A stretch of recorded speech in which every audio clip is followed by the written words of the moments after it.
Hey everybody, listen up. I got mega huge news. Meat Eater Live is heading back out on the road. That's right. Join me and the crew. Clay Newcomb, Cal, Yanni, Spencer's going to be there. Phil the Engineer's going to be there. Meat Eater Live, headed back out. Now, when you get every ticket, okay, every ticket you buy, you get a signed copy of our new Meat Eater Outdoor Cookbook. This tour is celebrating the release of the book. Buy a ticket, get a signed copy, Meat Eater Outdoor Cookbook, wild game recipes for the grill, smoker, camp stove, and campfire, which I'll point out is a $38 value. Here's where we're going to go. April 23rd, the Mesa Art Center in Mesa, Arizona. April 24, the Balboa Theater in San Diego. April 25, the Grove in Anaheim, California. April 27, the Crest Theater in Sacramento. April 29, the Union in Salt Lake City. April 30, the Egyptian in Boise. May 1, the Wilma Theater in Missoula. May 2, the Bing Crosby Theater in Spokane, Washington. May 4, Revolution Hall in Portland, Oregon. And May 5, the last day of the tour, Pantages Theater in Tacoma, Washington. For tickets and more information, visit the events page at themeateater.com. Hope to see you at the show. I'm KC. And I'm Tyler. And you're listening to The Element Podcast. Wow.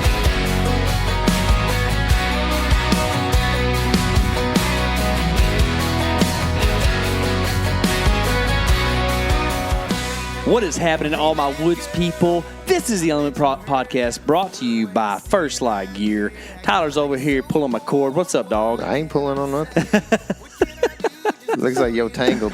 Yeah, kind of like that Disney movie that everybody talks about and I never watched. Tangled in Did you? roses. I bet you watched that quite a few times, right? What? Tangled. I had no clue. I mean, I don't think so. I don't know. I figured your daughter I don't know the names of all of them. would have liked that. It's the Rapunzel one. I never watched it Not either. familiar. Yeah. Well, I thought maybe we could just Disney movie it a little bit, but, you know, it's probably better that we don't. Hell, it's a losing proposition, if you know what I mean. Yeah.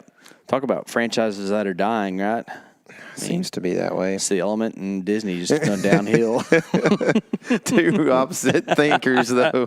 That's it, man. That's it. Well, today on the podcast, things are going to go downhill. Because this is how it goes, guys. You all probably know a season of deer hunting has many, many seasons within it, right? Size on. There's good, there's bad. To be cliche, there is ugly, and that is usually Eric. But man. He's not here today to defend himself. I'll stop. Hey, this is where I got the Brian mustaches off of this pillow right here. You know that green thing that I put my nose to look like Brian's mustache? How about that? Interesting. I had no idea. Anyways, we have had a excelente season, and it's not over yet. In fact, a big buck has gone down on the Element crew recently, but we won't talk about that today. You can look forward to hearing more about that in a future episode. I'm going to be killing deer till like March. I think that's what I'm going to do this year. It's a good idea. Yep. How many of those deer going to have spots on them? 0. Are you sure? Depends on what kind of spots you're talking about. I'm talking about them good spots, not the bad spots. Good spots, huh? Mm-hmm. Like spotty ends? What? Spotlights? No. We might do just a little axis hunting in spring. Oh, those kind of deer. Yeah, spots. I don't know about that. But I don't think I got the money to do that. yeah, you probably don't. I'm gonna keep hunting that Stinks for permission you. property and just hoping one doe will come by, you know. Yeah. Well, you could pass them like me. Be a good idea. We did a little hunting this year across the country. And there's some things that Tyler and I were just discussing aren't going to make the light of day as far as video is concerned. So we're going to have to talk about it on the podcast. Otherwise, they didn't happen, right? Yeah. And here's the deal, y'all. I hate to be this way. It's like this. But on the podcast is where you get the real story on things. YouTube is kind of like Hollywood a little bit. We try to be, we never are deceptive or anything like, we try to stick to the storyline and not make things be too weird. But quite frankly, if we put out a YouTube video where there's no deer seen and all we do is bellyache the whole time, nobody's going to watch that. So there's not a lot of reason to put it out there. So that's where the podcast is, what the podcast is for. And we sometimes can learn from everybody's mistakes and hopefully be better in the future. And you can do that pretty well on a podcast. Whereas on a YouTube video, like nobody watches it, nobody learns, and it's just a bunch of bad stuff out there for the world to not see. So whenever I killed my deer in Kansas, we had a party. We ate pizza, and we ate good, got us some sleep, got up the next morning not too early, packed it up, and made a little drive down to the woods of Oklahoma and did just a little hunting. And there in Oklahoma, the weather's pretty temperate, and so we stayed in a little camper, and just it's actually a thing I look forward to every year because I like staying in a pop-up camper. For one, Tyler and I get to be cozy, and that's what I'm making up for now. I'm actually across the living room from him doing this thing. But in the pop-up camper, whenever you have 5 guys in there, Michael and Greg sleep in the same bed because they're both smaller fellers. Tyler and I sleep in the same bed because we're the peepaws. So one of us is going to have to get up in the middle of the night and go to the bathroom, and we're pretty forgiving of that because you never know which one of us is going to have to be. I do, I bet. Yep, I know for sure. But and then Eric it doesn't make sense, though. Because you sleep on the outside? Well, you said that they were smaller fellers, though they shared a bed, which is also known as smellers. They are that, too. And the 2 bigger fellers, which are bellers, sleep in a bed together, too. Mm-hmm. But I guess it's just the way it has to be. It also just established that way when we first started sleeping in that pop-up. I mean, just... It's kind of weird to be like, no, I want to sleep with you this time. You know what I mean? Yeah. So, well, I think Eric is like the exact amount of tall that you can be to sleep on the couch comfortably. Yeah. I think if you're any taller. Yeah, like 5'9" and a quarter. Yep. Yeah. That's about what you can do right there. And we first used that thing in Illinois last year and really liked it, but we didn't know Greg or Michael as well back then, so it's kind of like we're not going to share a bed with those guys yet, you know, to protect all parties. Yeah, yeah. Now we know who's getting protected. Actually, it was us. Yep, but for sure. Anyways, that we've kind of it's like you know how you get your spots at the eating table. That's kind of how we got in the pop up, and it works all right. Yeah. Besides, I think that on that other end there's a little rotten spot, and we don't have to deal with the rotten spot on our end. No. But anyways, we stay in a pop-up, and we go out and do us a little drive around that evening. And we might even hunted the first. Did we hunt the first evening? This is I did. hard to recollect. What did you do? I hunted an evening and a morning is all. Yeah? I went in real deep, and I busted a buck about, 100 yards from where I really was trying to get to, I think. Mm-hmm. That was bedded in some cedars. And then we sat the rest of the evening, and I don't think we saw any deer. Or we saw 3 does. We were sitting kind of way deep in this property, kind of next to a wheat field. Just looking for like that bed to food pattern with these little canes around. And I ended up seeing a buck just at the top of his rack over the hill in this wheat field, and like right before dark. And so there was he kind of disappeared behind that hill, and there was no way to make it happen.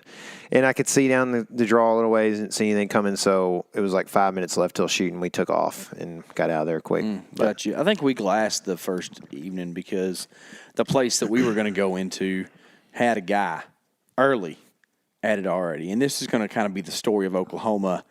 The pressure was ridiculous this year. Yep. There were people everywhere. And I don't just mean like at the turnaround at the big old property, you know, there were people on every corner just hunting, hanging out, thinking about hunting. Hanging and hunting. Talking about the hunting they did, this and that and the other.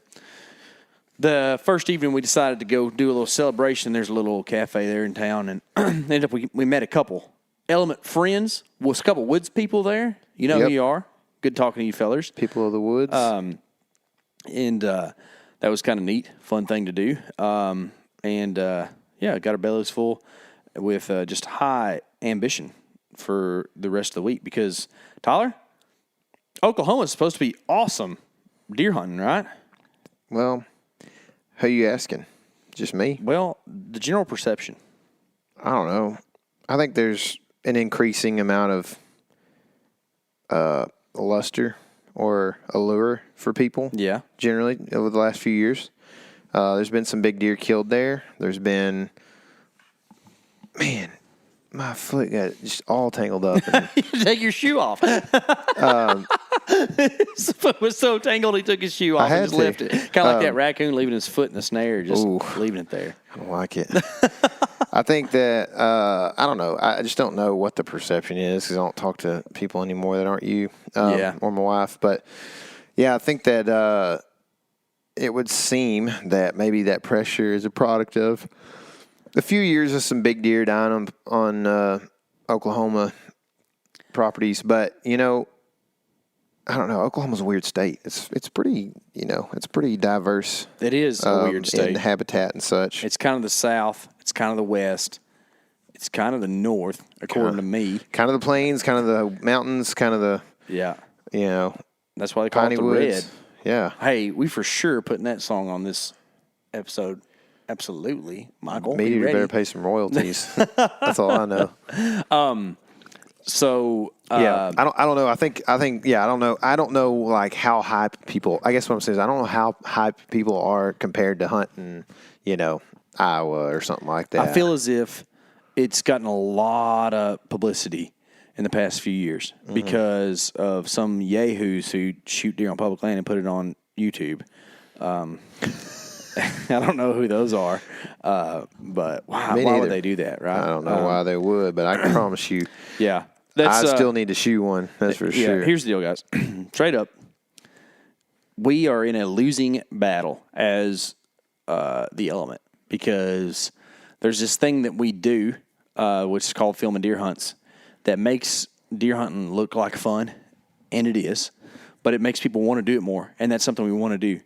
However, if more people do it, then you see more people out there, and it makes things harder. So it's kind of like we're a snake eating its own tail. Dude, speaking of all this is ironic, but I saw a guy who has access to one of the baddest properties in Oklahoma. He can kill monsters there every year. Mm-hmm. And recently went and killed a deer on public. First deer on public in Kansas. Like recently on public land. Mm-hmm. And this guy's older. Like he's not like a young guy. Mm-hmm. He's not. I don't know how young, but I mean he's not like fresh out of high school or nothing. Mm-hmm. I mean I think he's going to be close to our age or maybe a little younger. Mm-hmm. It's like, is he doing that because he thinks it's cool to do, and he's seen it on some YouTube and stuff like that, thinks that it's cool to do? Or was it just like a coincidence and he might not go back and do it, like that he just kind of had some time this year or something and maybe he doesn't watch YouTube at all? But like it just seems very much like, man, this guy left like some of the baddest property out there to go hunt a different state with an expensive tag on some public. I just wonder, man, like how much the culture is turning to people just going and hunting on public land. And just, I don't know. I wonder, like, is it going to drive lease prices down? No.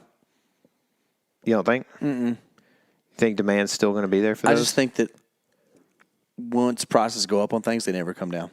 Well, yeah, but I mean, inflation's going up too. So, I mean, relative to the value of the dollar, are they gonna sit? I don't mean are they going to come down, but are they going to sit while It'd be nice if they would. Things inflate? Because I like leasing ground. It's kind of fun. Me too. Golly, actually, the process of leasing is the worst. But actually, having a piece of the hunting private, process of that is the part that's fun. Nice. Yep. Yeah.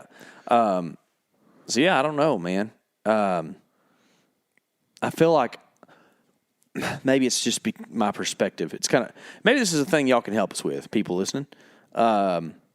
is the public land thing losing steam, or is it like one of those deals where maybe like the front runners are slowing down some, but like just in general, in mass, there's still a ton of people who are thinking that's cool and getting after it. You think it's losing steam? I didn't say I'm asking the question because there are people out there who think that is the case. I've seen that portrayed some. I don't think at all.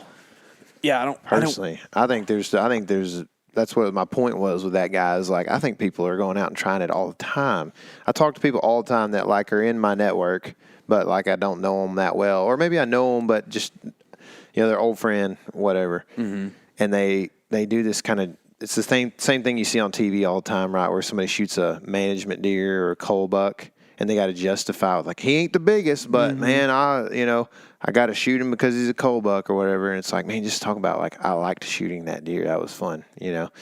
It's the same thing where people will call me or talk to me and be like, well, it wasn't on public, or anything, or like they'll be like, I'm thinking about going and trying some public land deer this year, Like that, I would approve of that or whatever, And I'm like, man, I just think you should try deer hunting. You know what I mean? Yeah, for sure. But I feel like, to me, that it seems like it is still going strong that is the case. Now, as far as like viewership on videos like that, I mean, everybody over the last, 7 years has really, there's been plenty of push towards that public land. I think there's a lot of videos of public land deer being shot out there. So like, I don't know if people are like necessarily drawn to watch public land deer get shot all the time, but like more that they just like a good story and I think people like buck. giant bucks, and no matter where you put it, it's like the giant buck is the basis of the formula, and then you can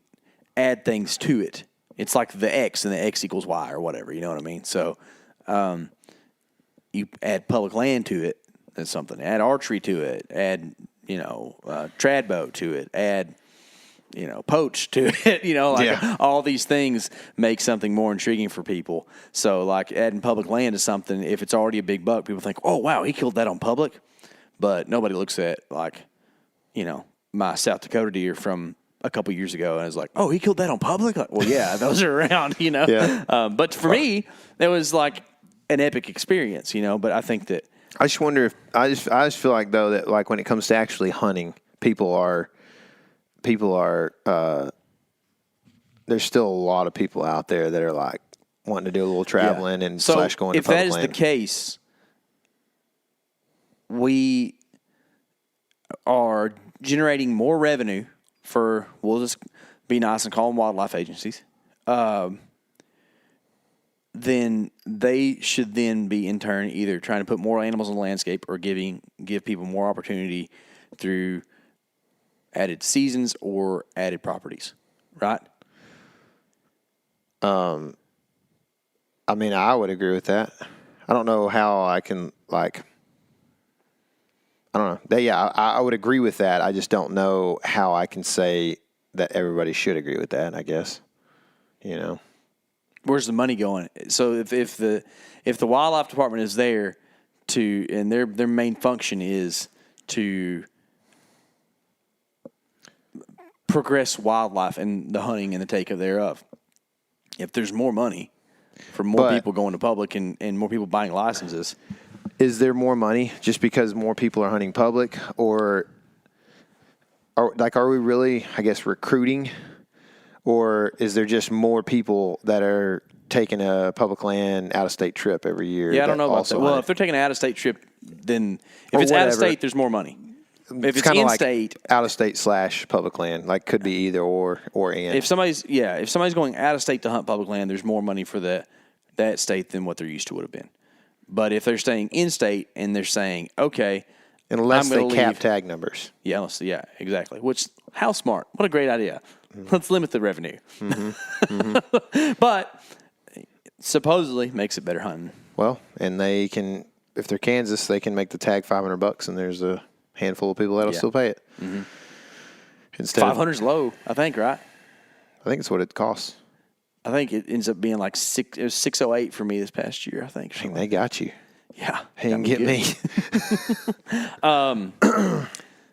But anyways, that was a kind of a side trip for about an year. I mean, yes, but I would agree if they're making more revenue, or selling more tags, I guess, because revenue, they're going to make more revenue just based off the fact that we're in an inflated time and they're able to increase tag costs, but also cost of living's higher. So the biologist that's making 60 or whatever probably needs to make 70 this year, you know? Yeah, but that all kind of brings us back to the point of pressure was an issue this year. Yes. And I have friends that hunt in Missouri.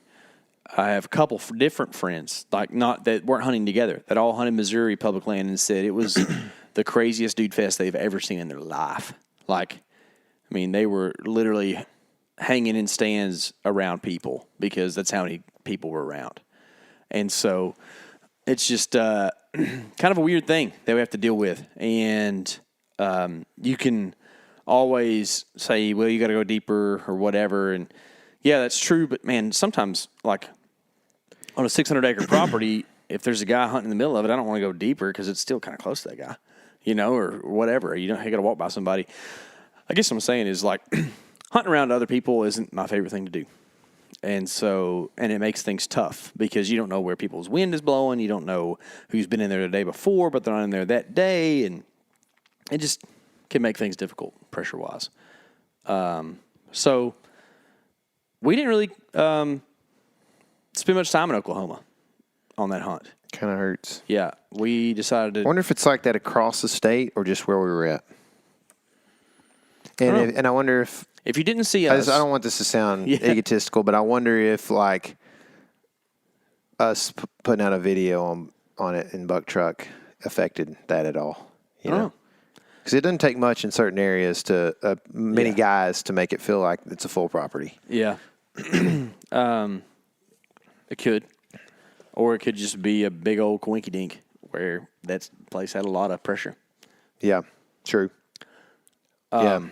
Lots of variables. Yeah, but you left out a day early because I think you had a Thanksgiving or something coming up, or I don't know. You left a day early because you were smart. And was it only a day? Might have been 2 days. I don't really remember. I felt like there was 2 days of hunting there. We came home on the 19th. I do know that. So it wasn't a Thanksgiving. But That's when y'all came? Yeah, because I came home on my anniversary. I came home. This is after you shot your Kansas buck? I shot it on the 15th. Okay. Probably because I'd just been gone a long time. I don't know why I went home. Oh, yeah, because you went on that Texas hunt before Kansas. So, yeah, you just went home because of that. And there weren't deer running around too much. So you're like, I think I'll probably leave. Man, why did I leave? You just got tired of us. Probably. But we hunted for a few more days, and there ain't much to talk about. Telling you. I did have a weird encounter that I would like to talk about for a second. Deer were rutting and doing a thing. They were on lockdown for a good amount of it, you'd say. I don't know how you really say it. There were more deer locked down with those than there were deer doing chasing stuff. But I had to coach a football game. That's why. We did have a good hunt one evening where we saw quite a few deer and had a buck run through, cruising, chasing does around. And it was like a 2-year-old, which I was willing to shoot a 2-year-old at that point in time. I hadn't killed a ton of deer yet, and I need some food, and I was excited to just shoot some stuff, man. I was going to shoot a doe, too, if I had a really great opportunity. Didn't have that. But this buck, we hear like doing the like you can tell when it's just a deer running on the right clip. And this deer runs in. Greg, I look back at him. He's like behind me, and I can see his chest. It's like going up and down. He's like excited. I'm like, oh gosh, is it a big buck? And ends up he can't get around to look at it, so he's just like excited because he knows it's a buck. And finally, the deer kind of like goes through some cedars and some oak trees or something, and I get a glimpse of it. And I'm like, that's a doe. Where's the buck? And ends up that is the buck. This deer's a 2-year-old buck that I, with my binoculars at 30 yards, cannot find antlers on it. Like, I almost wonder if there's not pedicles on this deer. Like, if it is an antlerless buck. because he is just doing the thing, and I cannot find a stitch of antler on his head. It was a weird thing, but Did you check from behind to see if he was a buck? didn't. I never saw a hang down or anything, but it had to be. I mean, does do not do what this thing was doing. He had hawks, if I remember right, but does sometimes have hawks too. So Interesting. yeah, it was a weird thing. So I didn't shoot that one, and then that was about it. We did have a tiger salamander crawl underneath our trash bag one night. Weird. And we were loading up, and it was like, it's a water dog, but like mature form, right? And this thing, like stretched out, was like a foot long. It's pretty cool. And I let him loose and put him underneath a piece of bark or something. That way, hopefully, he found him a hole before it got too cold.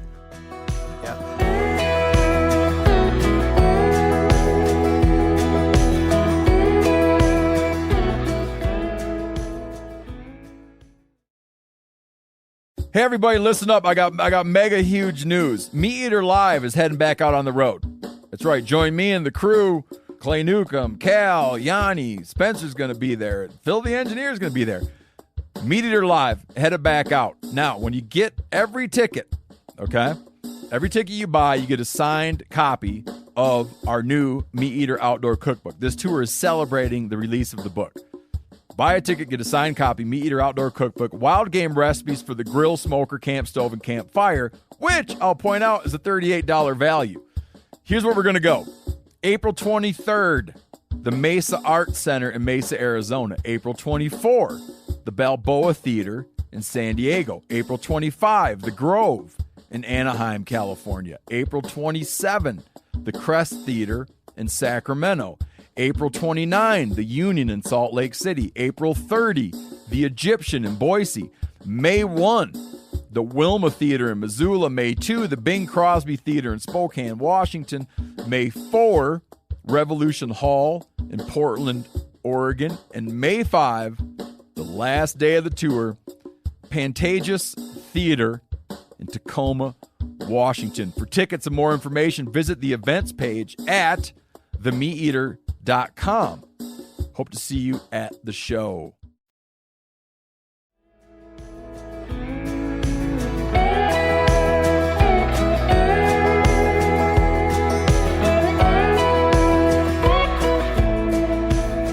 Interesting. But that was Oklahoma, and then we went to Thanksgiving's, and you went to Arkansas. Yep. You did too. Not before. Well, you went before I did. Yeah, I was up there a day and a half or so ahead, I guess. Yep. It was also very tough. There's not a whole lot to talk about except for really for me, for one instance, from deer hunting perspective. You we go there and we're gonna hunt out of the boat a lot, but you ended up zoning in on a spot that was more of a walk-in type deal. Yep. It was really dry, so the river is really low. They're in pretty major drought right now, I think. And we end up the first evening, I believe it was, we were going to walk in. We're kind of hunting similar place we hunted last year. And we walk in to a place that Clay and Michael had seen a buck or had a same buck encounter twice or something like that. They'd seen some bucks back in there. And so I was like, oh, it's about a mile in there. So we'll walk in, and as we get close, we'll start rattling. And we go rattling off through there, nothing. Get pretty close to where Michael thought this buck was last year, rattle, nothing. Sit there for 20 minutes, nothing. So get up, start moving pretty slowly, wind's blowing decent. And I don't know, I walk 80 yards, and all of a sudden, boom, deer busting out. It looked like 2 or 3 does. They bust out through this thick stuff. It's starting to get real thick. And, I mean, Michael had literally just said, I think that's about where we saw that buck last year jump out of his bed. And, I mean, it wasn't 15 seconds, I feel like, and it was just like, boom. And then all of a sudden she goes, whoosh, whoosh, all the way through all the cover that we were fixing to go rattle. And so I was like, okay, this is dumb. There's no reason to even go in there and just rattle my way down in through this stuff, you know. And I don't have anything to put up a stand or anything. So it's getting closer to sunset. So I'm like, all right, whatever. Let's just bail out, go drive around and see if we can see some deer. So we bail out, and about, I don't know, sunset or a little bit after, we take off in the truck. We're driving down this road, and from a pretty busy main road, Michael's like, oh, there's some deer in there. This is a place that we're passing by that we had seen some deer the year before, and including a buck. I'd even hunted in here, I think 2 or 3 times the year before in some different areas right in that particular like swampy location. It's an area that has like normally holds water, so it's got lily pads. It was dry this year, like I said, no water on the part that held it. So there's a lot of lily pads, and then there's this like slightly higher ground that's just willows and just thick, nasty ash trees and, button brush and stuff like that. So I start to slow down. We start looking. I'm like, golly, there's a buck right there. There's a buck with a doe, and he is big. I mean, big, tall G2s. He's not super wide, but he's heavy and tall. And I'm like, golly, that's an awesome buck. I mean, he's big. So we look at him for a second. We get a little phone scope, and we kind of take off and go back to camp, start making a plan. And I'm like, dude, I got to go in there and hunt this place. I look at it. It's like he was right next to the pen that KC sent me last year where they saw that buck. Weird. Yeah. And so I'm like, they're there. I mean, we saw does there, but that's where they want to be. They're there. And so I'm going to go kill them right there. And so I started making a plan. I think I called you, and you were like, man, I'd just go in there and hang in the morning. I was thinking about kind of sitting back on the ground in the button brush. I go in there, and I have one of the most frustrating hangs of my life in the dark. It was really quiet, and those willow trees. Glad I talked you into that. Like 8 feet up, those willow trees grow vines all the way up into that point, and then they kind of stop about 8 foot up or so. But it's like a nest. And so like getting up through that stuff is just loud and really difficult, especially in the dark. Well, we get in there. I get up there finally, man. I mean, it's just a disaster, but it is one of the highest places I could get in those willows, and I'm probably like 12 foot up. And we get up in there and we sit. I could go on and on about this, but like essentially this is the best tree for getting some shots and being up in the sky. But you don't realize it in the dark, but we are daggum Sasquatches up in this tree. I mean, it is wide open. There's no back cover and no front cover like usual. Well, we hunt there, and I just kind of say, you know what? I hop around a lot. I can always come up with a reason why I can go somewhere else and should go somewhere else for the evening or for the next day or whatever. How about if I just stay here and grind it out because I know this is where deer want to be, and eventually maybe we'll get a shot. Well, long story short, about 3 days later, well, maybe 2 days later. I think it's the first morning I hunted is this morning. Was it? Yeah. So you had showed up, and we've just kind of been cranking it out in this tree. We're hunting a kind of iffy wind, but I knew which direction I thought that the deer wanted to cruise if they were going to cruise. And lo and behold, dude, we're sitting there. We saw like a couple of deer early, briefly. And this was a hard sit because the highway's like 250 yards away, and there's like 18-wheelers like every third car, and it's just loud, dude. And you can't hear your cameraman beside you. You can't talk to each other very well, especially like during the work rush that happens before 8 o'clock in the morning a lot of times. So anyway, we're sitting there, sun's up, seen a couple of deer, can't move because there's no wind, so we're being very still. But it's like 8:30, and we start talking about turkey hunting. I think hunting on our lease, turkey hunting. We're just like talking, Who was your camera guy? Oh, Michael.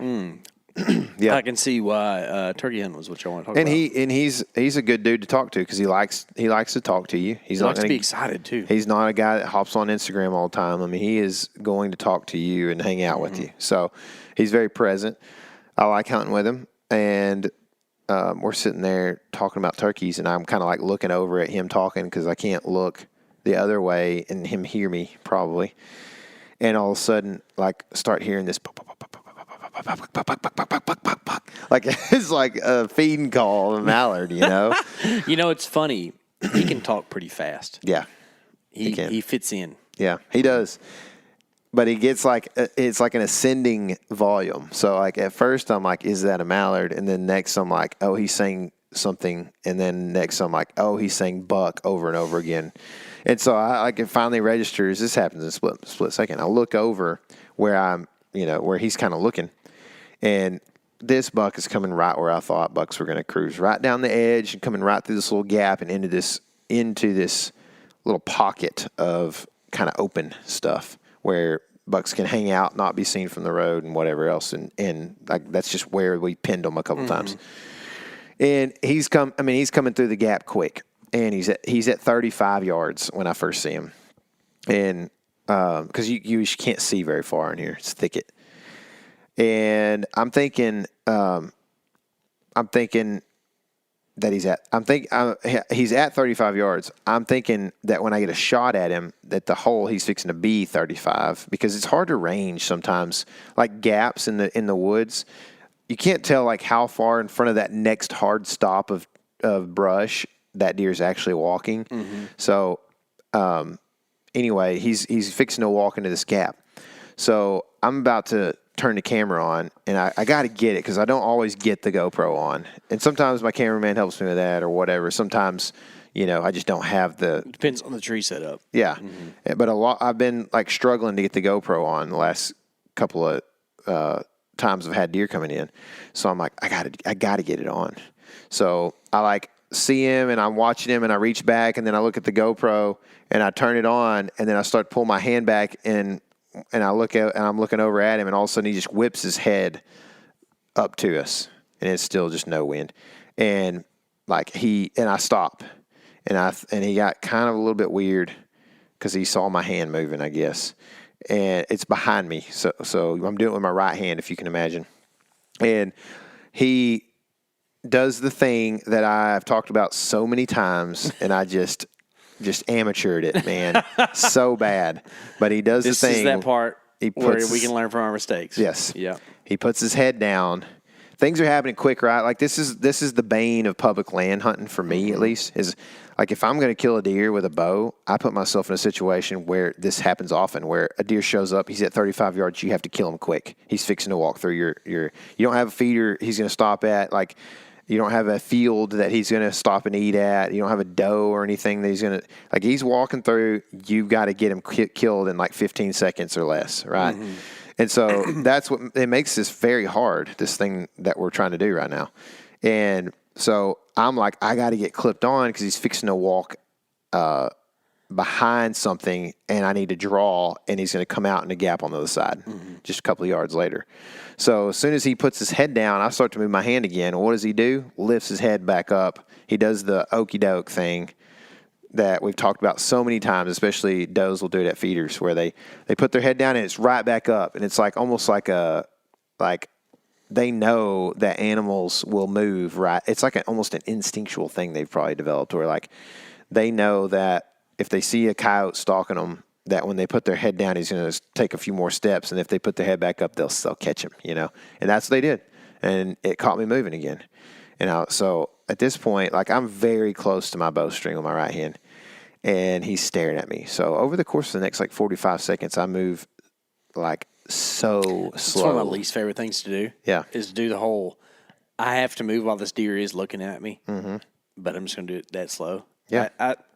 I just have so much fast switch about me that I have a real hard time. It's not fun for you. I have a hard time moving that slow. It wasn't fun for me either, but I pulled it off and eventually get clipped on while he's kind of staring at me. I'm not very far away, guys. I moved a little fast and he caught me, right?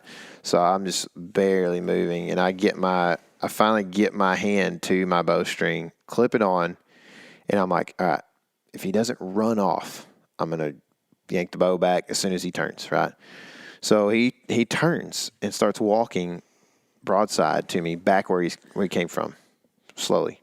Finally, I yank back. The whole tree goes to whipping, dude. I'm talking, it is just like I'm in the top of a willow tree. And it's just like, I yank back, the tree is moving like crazy. And I think he's fixing to stop broadside, right? And I'm going to smoke him. and he takes like 2 more steps. I don't know why, but he did not lock up immediately. Takes like 2 more steps and then gets behind this little kind of couple of trees, turns and looks at me, and it's frontal. And I'm like, I've been shooting well. I shot all summer. Summer before, a lot, like every day, right? I've been really trying to dial it. I'm like, I got this. And so I'm thinking he's going to jump string a little bit. So I put my 30 about dead center on his chest, thinking that he's around 35 still. And he's got a couple of little small trees right in front of him. So I was like, I just don't want to shoot it. And he does this thing where he starts looking through this stuff and moving his head back and forth real quick. He readjusts twice, and on the second time, I had a shot. I felt like the vertical trees were out of the way. I go to pull the trigger. I'm using a backup release because on my last morning in Oklahoma, I took a jacket off to walk my 1.5 miles out and left my release on the ground in 1.5 miles back in Oklahoma, and I did not want to go back in there and get it. So I'm using a backup release. Happens to have a heavier trigger pull than my other one that I didn't even realize was the case, really, because just not in this situation. Well, the trigger doesn't go off when I think it's going to, and this happens in a fraction of a second where I freak out mentally, right, as it's not gone off yet. I probably start relaxing and everything. I'm not a pro here, y'all. I'm just shoot a lot. And essentially, bow finally goes off, and I'm like aiming high and right when it goes off. Arrow takes off, and basically the deer runs off with an arrow sticking out somewhere what looks like his neck. And I'm like, what is going on? He runs into the brush, stops, don't hear anything for a second, and then all of a sudden just, and I'm like, is he crashing right there? And then he runs out and runs down the edge of this stuff and is like going back and forth real weird and then dips back in. And Michael goes, he's going down. Is he going down? I was like, did you see where I hit him? He was like, no. And I was like, it's bad, dude. So anyway, I end up, we replayed the footage. We even went back to camp before I went and looked for him or anything. I replay the footage. The arrow hits a limb and was fixing to miss him over the top because he ducked really hard too. The arrow hits a limb as dead center as you can. I mean, I found the limb later and it was sliced like you hit it with a machete. Yeah. It was wild. It was dead center. It's pretty big too, isn't it? Yeah, it was the size of a finger, you know. And he and the arrow, when it hits that limb, almost goes straight down and goes across the back of his neck, like at the base of the skull almost, kind of cuts him there a little bit, and sticks in his ear. And I guess it hit that limb so hard that it lost a lot of momentum because it kind of went through his offside ear and just stuck there like an earring. And weird. Just flopping around. This just running off with an arrow hanging You out see of the his fletching. Ear. It's the weirdest thing, right? And there's nothing back there to kill him, you know. But we did go and look for blood and stuff, and just couldn't. I mean, there was nothing. I mean, it's just they're built to fight each other with pointy things on top of their heads. Like there's nothing on top of the neck and head that can kill, except for if I'd have hit him in the spine, which I'm probably a few inches from doing. And so. Anyway, I was so mad at myself, and especially when we leave there later on, and it was a really tough hunt. Not to mention, like, man, I don't think. I mean, you guys tell me what you think, but I don't think I can put that on YouTube. I mean, this is an audience that understands here on the podcast, and I can explain everything on YouTube on video. I mean, it just looks bad, and I mean, it's not lethal unless there's some weird thing that happens. But I mean, he's probably not going to die. You know, one of the main problems with YouTube is that we have a great subscriber base, and if you watch us on YouTube and you listen often and you're a supporter, we thank you very much. But more often than not, on videos where there's deer in our videos, there's more people who aren't subscribed who are seeing than are, and most of those people haven't ever seen this before. So it's their first impression of us. They absolutely hate us. They hate us. You know, anytime you do anything wrong at all, you're like, oh, these are those idiots on YouTube. Which they're right, but they don't have to tell us, you know. Yeah. But so I'm in the boat of like, we have nothing to gain. Yeah.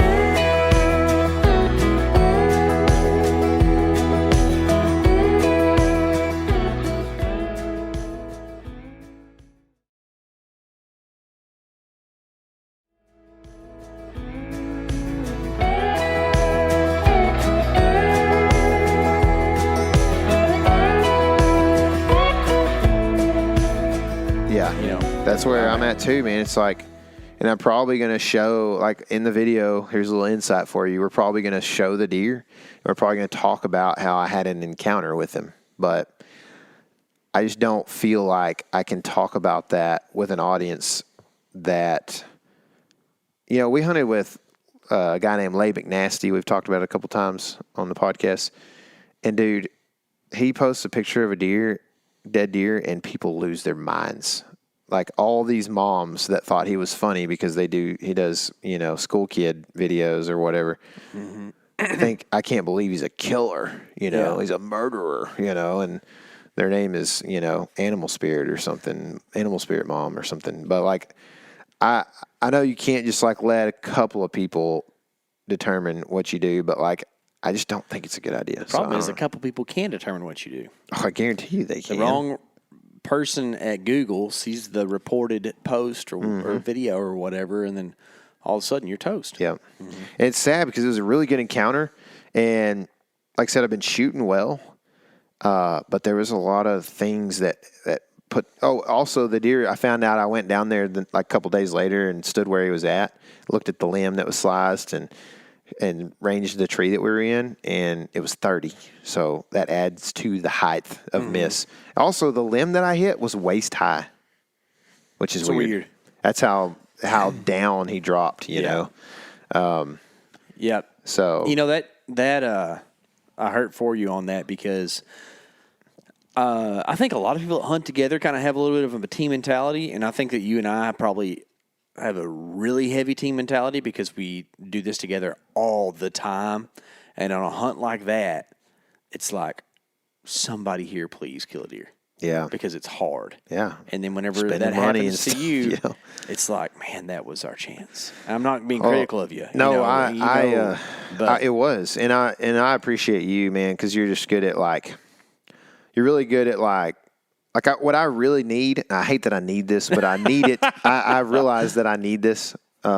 Is like somebody to be like, dude, it's all right. Mm-hmm. Don't worry about it, man. Go out there and kill another one, or whatever. Like I need somebody to tell me it's okay. Stuff like that happens or whatever. And you do a good job of that because you have a pretty optimistic attitude. And so thanks, man. I'll be like, I was really like that morning. I was so mad at myself. I can imagine. I mean, not that you should be mad at yourself, but I can imagine it being hard. Yeah. I mean, I wounded a big elk this year. Same kind of thing, and it's just like, it just hurts, man. Because you want it so bad. Yep. You want it so bad. And it's hard to recover from. It is. I also got you punched in the mouth on that trip. Oh, hard. I mean, I'm not blaming this on you either because I told you to do it. But we got back to camp. We were like, man, I did when I got up in that tree the other day, like I had to I yanked on my bow as hard as I could because there was a vine wrapped around my sight. Mm-hmm. Could not get it off the ground. And I yanked on it hard, so I thought, well, then I messed my sight up. So we go and start messing with stuff. And long story short, we realized that it was a heavy trigger pull. So sight was fine. And we thought that because you had a new release, it was a heavy trigger pull. Mm-hmm. And so we're going to adjust that. Yeah. And I, being the tinkerer between us two, know how to adjust that. Mm-hmm. I also know that triggers are weird. And if you adjust them too lightly, they can go off on their own with pressure. We talked about this before it happened. Yeah. We were prepared. And what we were prepared for was that arrow launching accidentally, because Tyler doesn't do like a terrible sky draw, but he kind of goes up a little bit more than he does down. Yeah, it's pretty high. It's way easier to draw that way. That's why I do it. Yeah, it's easier on your shoulder. I mean, Crispy does it. And if Crispy can do it, you can do it. Yeah. But so you were warning me. Yeah, that I was like, hey, keep the bow down here. We don't want to send it out in the middle of nowhere. I said, hey, draw that. We'd already talked about it, but I was reminding you, and you were kind of pointing fixing and point up, yeah. And about the time I say down, the end hadn't come out. And I was like, okay, and I started putting it down and I start moving it down, and like you said, about the time the end comes out, Pap. bow goes off and still shoots over the target a little bit, but it's only at like a half draw, right? Mm-hmm. Dude, I just duped it out there. I, with my right hand, hit myself in the face so hard. I hadn't been in like any fist fights, you know, but like I've been hit by football players and stuff a lot, right? That was about probably the hardest I've ever been hit in the mouth. I got hit in the mouth with a head in basketball one time, a little bit harder probably. But it hit my nose so hard that my nose bled, and my mouth had teeth imprints in the front top of my lip for like, might still be there. No, we're good. But it was there for a while, dude, and I couldn't eat food that was salty or whatever for a while. I mean, it was just so happens to be one of the best cooks ever in camp. I guarantee you, dude. But it hurt so bad. I was like, and I felt bad, you know, because Scott laughed immediately. And then he like really quickly found out like, oh, I shouldn't be laughing, you know. And I think everybody was kind of like, you know, or whatever. I've always been like, I got some of the worst times I got in trouble when I was a kid was laughing when people got hurt. Mm-hmm. I've always been that guy. Yeah. And it's kind of a guy thing to do, you know, but like you do need to have some concern for your friend. Dude, I smoked myself. And I like went inside because I could tell, I don't know if I've really like ever had like a bad nosebleed or anything when I got hit in the nose because I got a hard nose. It's kind of built out of steel. But I went in there. I was like, it's fixing to bleed. And so I got it some paper towels. It didn't bleed bad, but like it bled. And so, yeah, that was the beginning of what would just continue to be terrible hunting conditions. And we ended up getting in the river with our boats and stuff. And I tore my trailer up trying to get my boat in the river because the ramp was, I mean, there was like no water on the ramp. And so it was just like rock piles and shallow water. And I was going to go to a place that was my backup, number one, going to kill a giant. And I get to the creek that you drove down last year with your boat, and it was 8 inches deep the whole way. And if that. I mean, it was bad. It was shallow. So I couldn't go.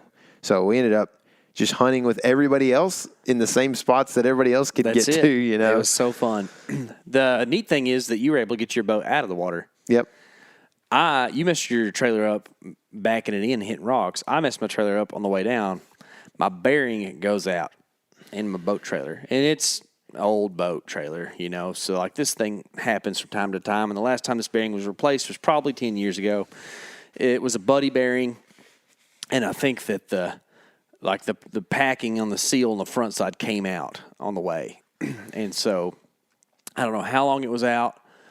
But I usually stop and check that kind of stuff from time to time. And I stopped halfway, and all my bearings were fine. So at some point in time, between the Arkansas-Texas line and that boat ramp, my bearing went out.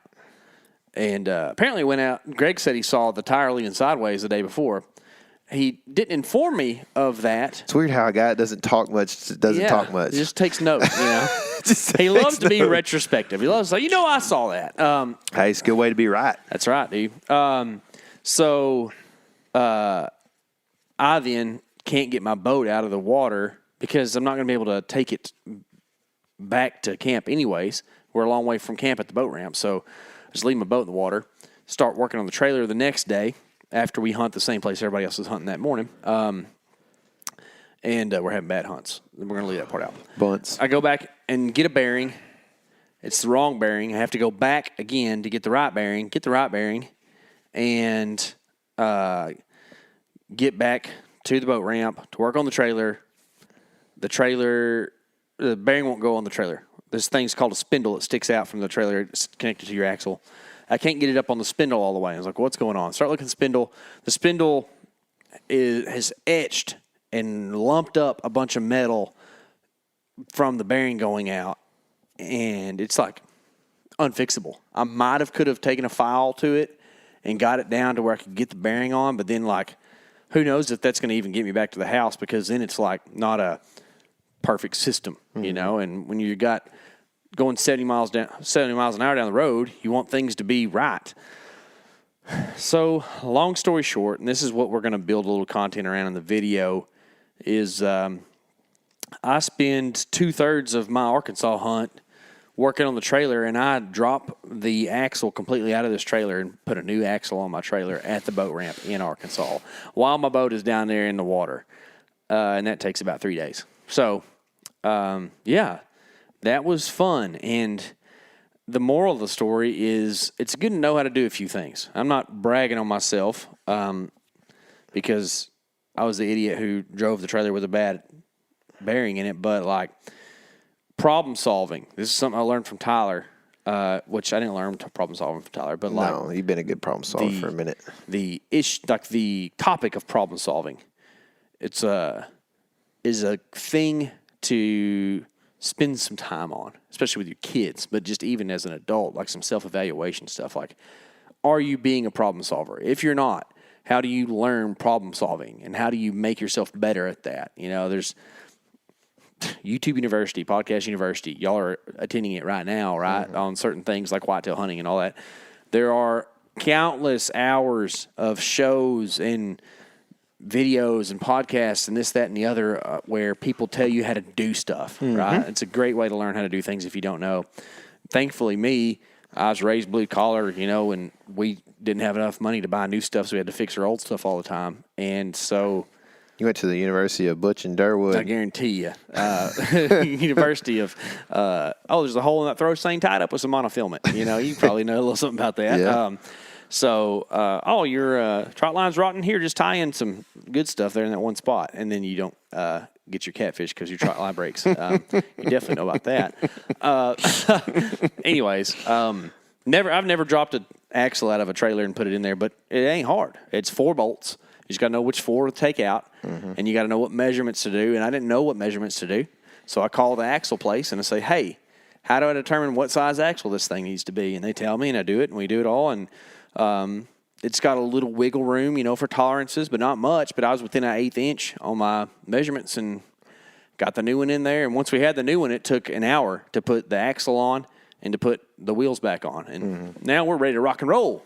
Got a brand new one, you know. So yeah, it translates over into deer hunting, right? You show up, Tyler. You show up to a tree you've never been to in the morning.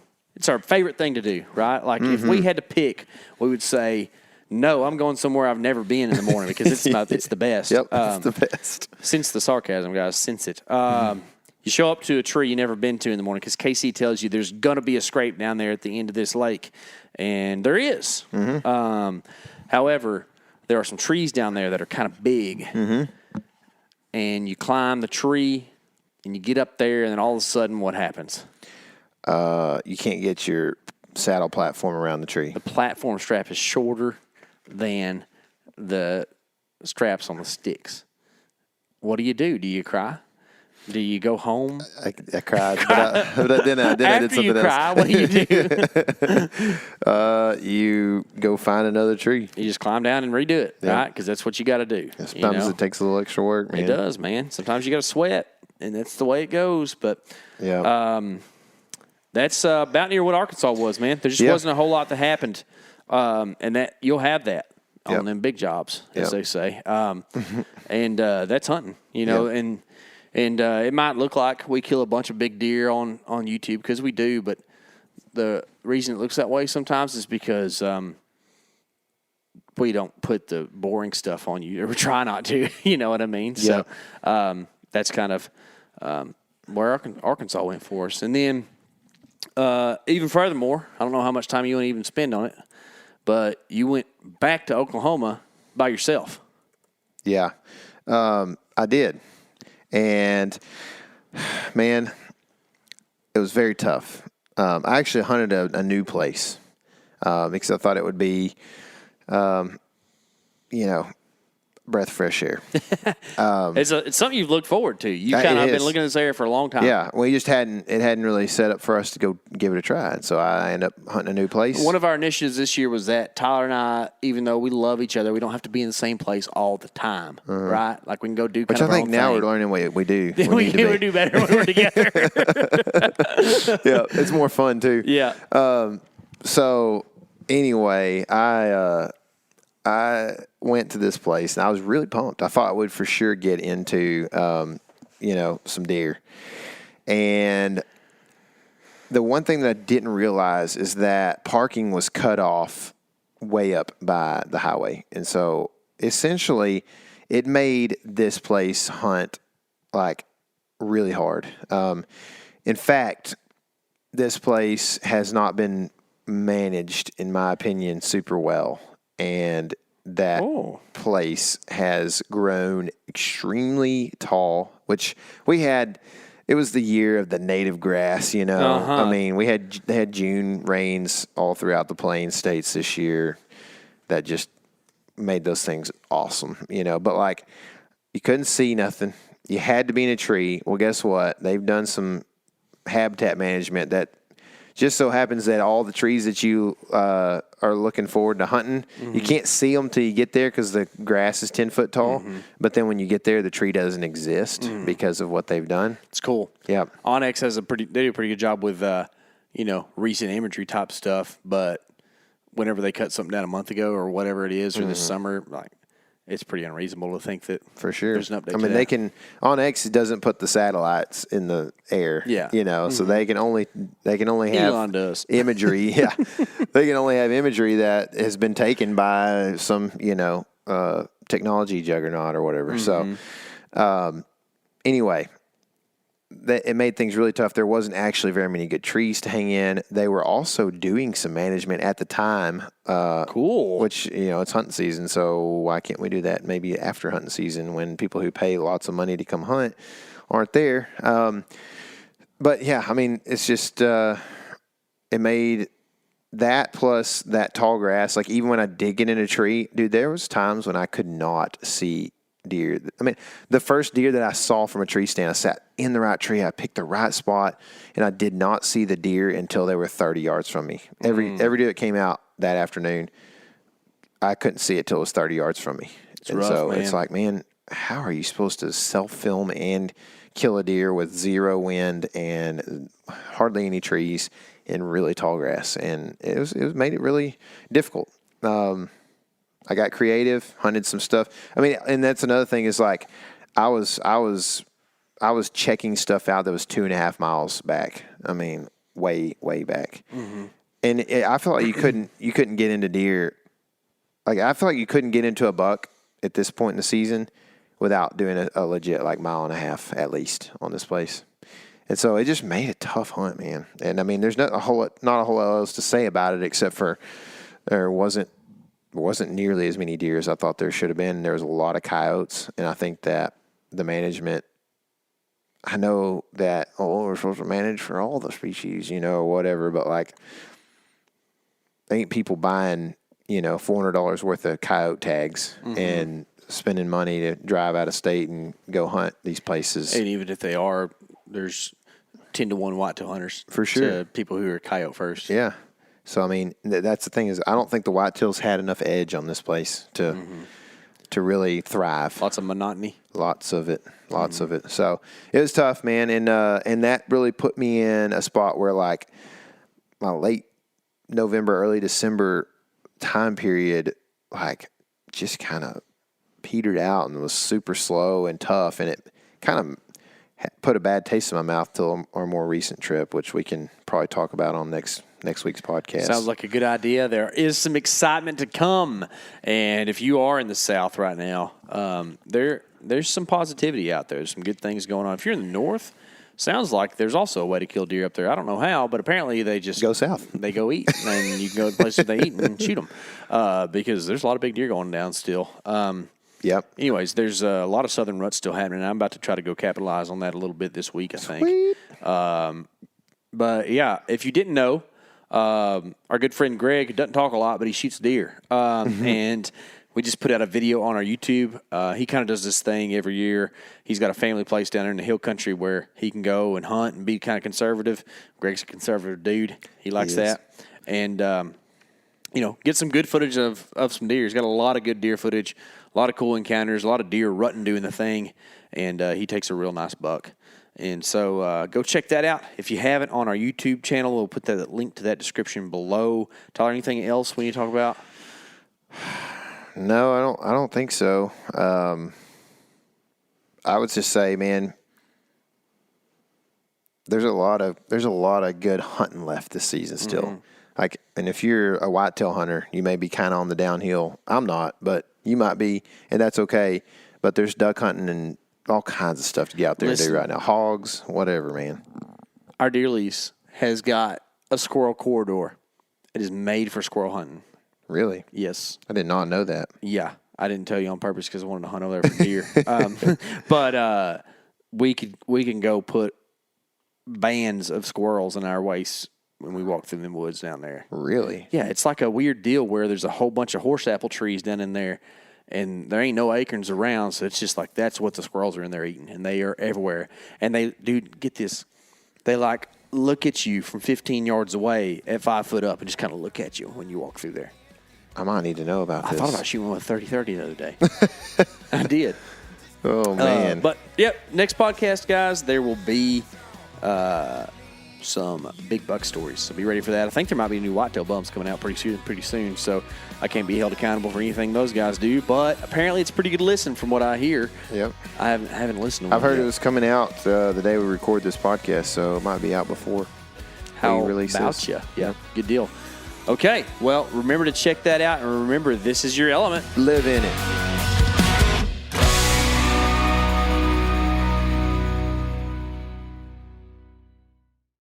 Hey everybody, listen up. I got mega huge news. Meat Eater Live is heading back out on the road. That's right. Join me and the crew. Clay Newcomb, Cal, Yanni, Spencer's going to be there. Phil the engineer's going to be there. Meat Eater Live headed back out. Now, when you get every ticket, okay? Every ticket you buy, you get a signed copy of our new Meat Eater Outdoor Cookbook. This tour is celebrating the release of the book. Buy a ticket, get a signed copy, Meat Eater Outdoor Cookbook, wild game recipes for the grill, smoker, camp stove, and campfire, which I'll point out is a $38 value. Here's where we're going to go. April 23rd, the Mesa Art Center in Mesa, Arizona. April 24th, the Balboa Theater in San Diego. April 25, the Grove in Anaheim, California. April 27, the Crest Theater in Sacramento. April 29, the Union in Salt Lake City. April 30, the Egyptian in Boise. May 1, the Wilma Theater in Missoula. May 2, the Bing Crosby Theater in Spokane, Washington. May 4, Revolution Hall in Portland, Oregon. And May 5, the last day of the tour, Pantages Theater in Tacoma, Washington. For tickets and more information, visit the events page at themeateater.com. Hope to see you at the show.